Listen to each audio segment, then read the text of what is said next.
Bom dia, irmãos e irmãs, sejamos bem-vindos a mais um programa Palavra de Fé e Vida, onde nesta segunda-feira queremos com cada um de vocês meditar o Evangelho que a liturgia da Igreja nos apresenta para esse dia de hoje. Hoje somos chamados a meditar o Evangelista São Mateus, capítulo 14, versículos do 22 ao 36.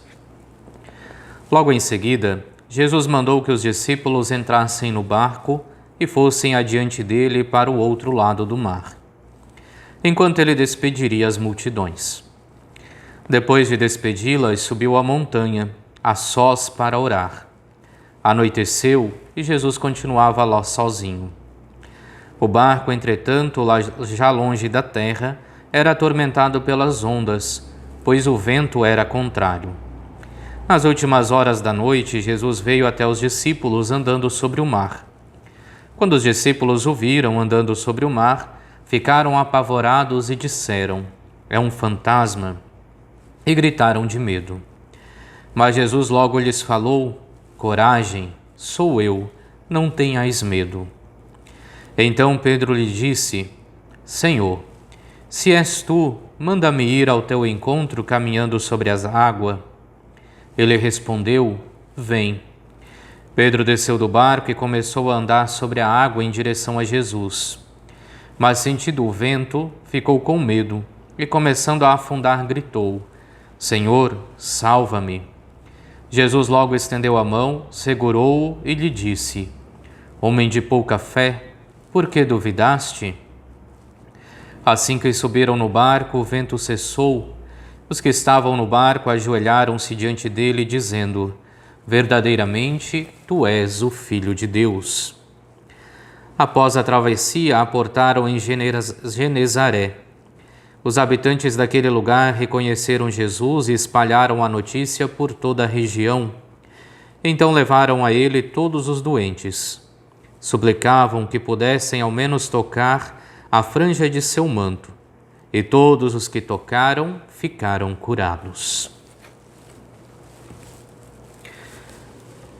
Esta leitura que nós acabamos de fazer, deste capítulo 14 do Evangelista São Mateus, encontra-se logo após aquele milagre já nosso conhecido que nós denominamos como o milagre da multiplicação dos pães, onde Jesus toma esses 5 pães e 2 peixes e com eles é capaz de alimentar uma grande multidão. Após este grande milagre, Jesus se retira em oração e manda que os discípulos passem para o outro lado da margem, enquanto ele, de fato, se colocava em oração. É mais uma de tantas as vezes que nós vemos Jesus que reza sempre no momento que deve fazer um grande gesto de anúncio do reino. E esse gesto de hoje acontece nesta forma miraculosa, que é o andar sobre as águas. É interessante percebermos que todos aqueles que eram os discípulos de Jesus, alguns deles eram pescadores e por isso acostumados à realidade do mar, acostumados à tempestade, mas mesmo assim se amedrontam, mesmo assim se deixam tomar pelo medo, até que Cristo vem ao encontro deles e toma-lhes pela mão, lhes conduz mais uma vez. É interessante vermos a figura de Pedro. Pedro, ao avistar Jesus, chama para que possa ir com ele. E é interessante percebermos o que fala Jesus: "Homem fraco na fé, por que duvidastes?"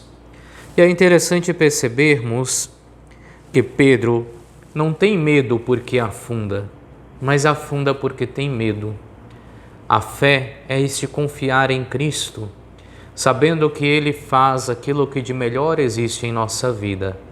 Às vezes podemos estar enfrentando a tempestade, às vezes podemos estar vivendo momentos difíceis como aquele que nós estamos vivendo neste período de pandemia, mas ao mesmo tempo nós somos chamados a ter a fé em Cristo, o Cristo que acalma as tempestades.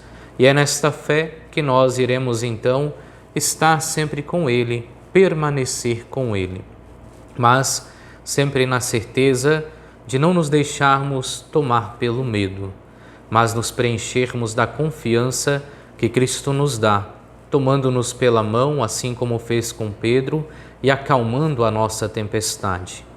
Por isso que tenhamos fé no Cristo, mesmo Cristo que fez esse grande milagre dos pães, que acalmou a tempestade, continua olhando por nós, na certeza de que a tempestade vai passar, que a calmaria irá chegar quando nós confiarmos em Deus, quando nós não formos fracos na fé, quando nós não nos deixarmos levar pelo medo, mas nos preenchermos da confiança que a esperança que é Cristo nos dá. Esta é a palavra de fé e vida que queremos levar até você neste dia de hoje. Te convidamos a inscrever-se no nosso canal no YouTube, Frei Moisés OSM, a ativar as notificações, a curtir a nossa página no Facebook, @Paróquia Sena, para que amanhã possamos mais uma vez nos alimentar da palavra de fé e vida.